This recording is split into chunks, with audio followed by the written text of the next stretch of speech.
Hey, Janai, Hey, Peter. how's it going? It's going. You were just telling me about this event you went to this morning, Pitch Lab. Yes, I so it's funny after so many years of convening the small business ecosystem in Detroit to now be attending some of the events hosted by some of those TA providers as an entrepreneur, not as a facilitator or that sort of thing. And at Pitch Lab today, we were learning about, well, how to craft our pitches for potential investors or others. And one thing that I noticed when I walked into the room, one is that it was absolutely packed. I hadn't even imagined that, 150 plus people would be coming out for this event. And for some reason, I hadn't imagined that it would predominantly be a crowd of Black women. Interesting. So, out of 150 people, you said the majority of those folks were Black women, and these were all entrepreneurs, or as far as you knew, sort of entrepreneur type folks. Exactly, exactly. Like when people were raising their hands to ask questions and introducing their businesses, I heard like, "Oh, I have a hibachi restaurant, I have a skincare line," or things like that. So, entrepreneurship is alive and well in Detroit, is what you're saying. Oh, absolutely.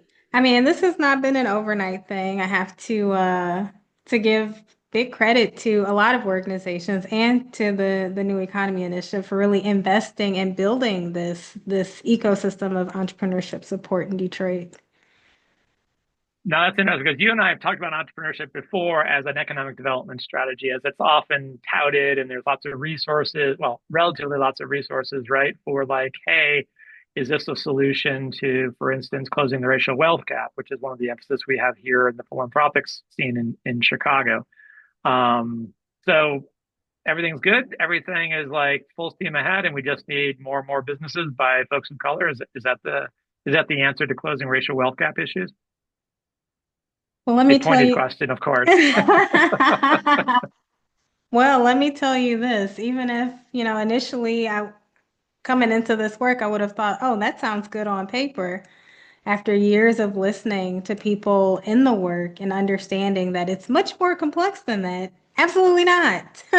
There's such a big emphasis, and not just in Detroit, on access to capital for entrepreneurs, which really means preparing people to take on debt that their businesses may not be able to sustain, and then them having a hard time afterwards.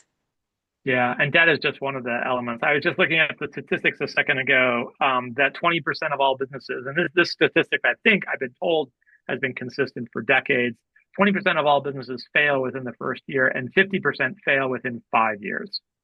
So if we're trying to close the racial wealth gap, are we actually and using entrepreneurship, which speaking as a like a diehard entrepreneur, as you well know, right?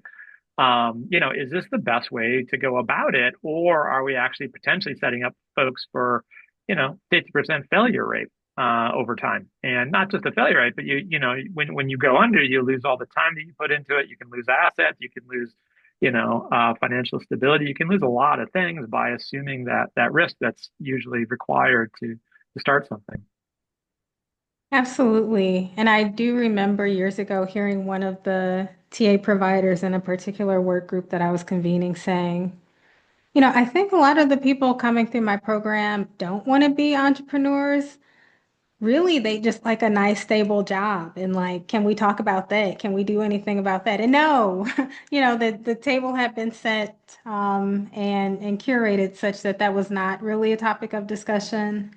But that brings to mind the question, which we've debated recently, on how do we help those who are seeking to develop or design entrepreneurship support programs to think about doing that in a way that could lead to more helpful outcomes for those entrepreneurs. And I think, and I don't have the answer to that. I think one of the things that comes to mind, and I don't know how to do this, is how do you vet folks that will make good entrepreneurs, right?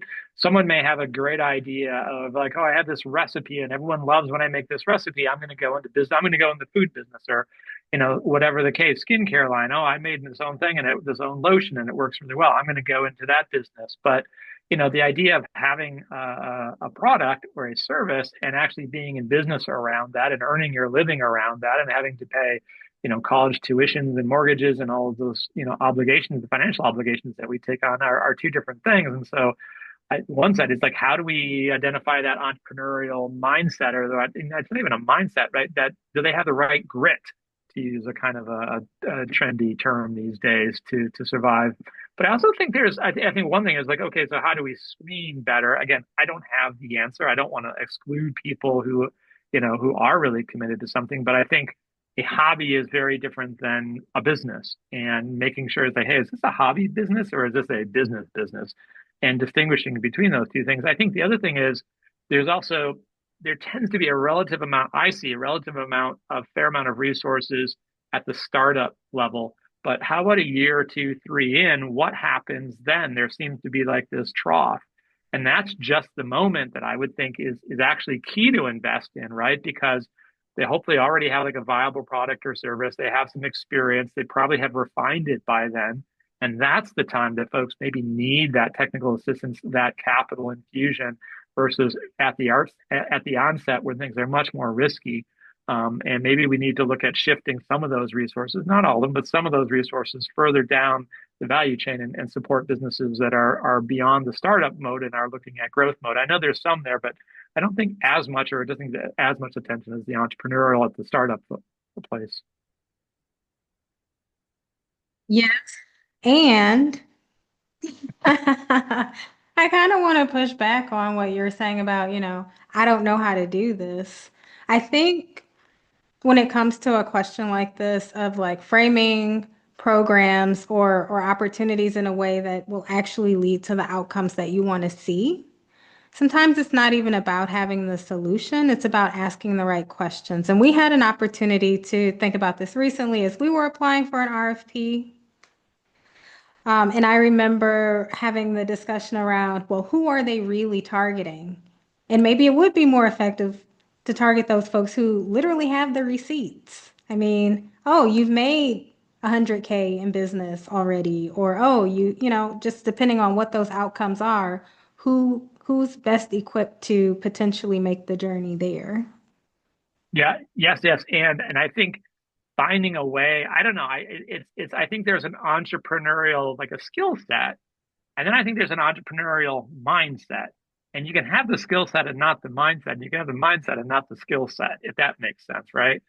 And I think finding, is there a way? And again, I don't know, and maybe this isn't viable, but is there finding a way where you can kind of like the SAT, supposedly, right? It predicts your success in college, if one believes that, and I find that a dubious distinction. But is there a way to find, hey, do these folks have the mindset and the skill set? Because I know a lot of people, oh, it sounds so great to be an entrepreneur. Oh, I had this, put those two things together. I don't know. There must be some way to do it, because it's how do what you're trying to do is mitigate the risk, mitigate that risk, that 20% to 50% failure rate.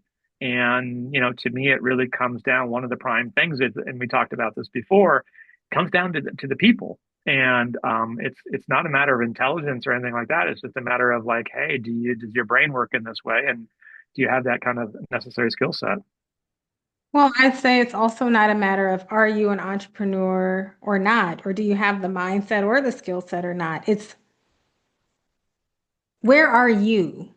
I'm making, a cottage, a home-based business that's going to thrive at that capacity and I can stay there and I don't need to be told or encouraged to scale and take capital versus the business that is ready for that. But this idea of meeting people where they are, seeing them where they are and meeting them there, not as a not as a gatekeeper per se, but as a I'm not goading you. I'm not selling you false promises so that I can feel good about, my program or my investment. I'm going to meet you where you are. And to your point about startup support, and this is something that has come up in our conversations around nonprofits as well, or socially minded folks who want to do good work. Does it always need to be the case that they have to be responsible for this administrative infrastructure? Yes, go ahead. I know this is your soapbox. Mount the No, soapbox. 100%. We got 10 seconds left. 100%. And maybe this is a topic for another topic, but how can we alleviate that administrative burden, whether it's a nonprofit or a business? Can someone else assume some of that responsibility for all that administrative stuff. So the entrepreneur, or whether they're on the nonprofit or for-profit side, can just focus on doing what they do great, which is, in this case, selling or making a product or service. But we're at time. We'll have to leave it for now. Maybe we'll come back to that one a little later. All right, to be continued.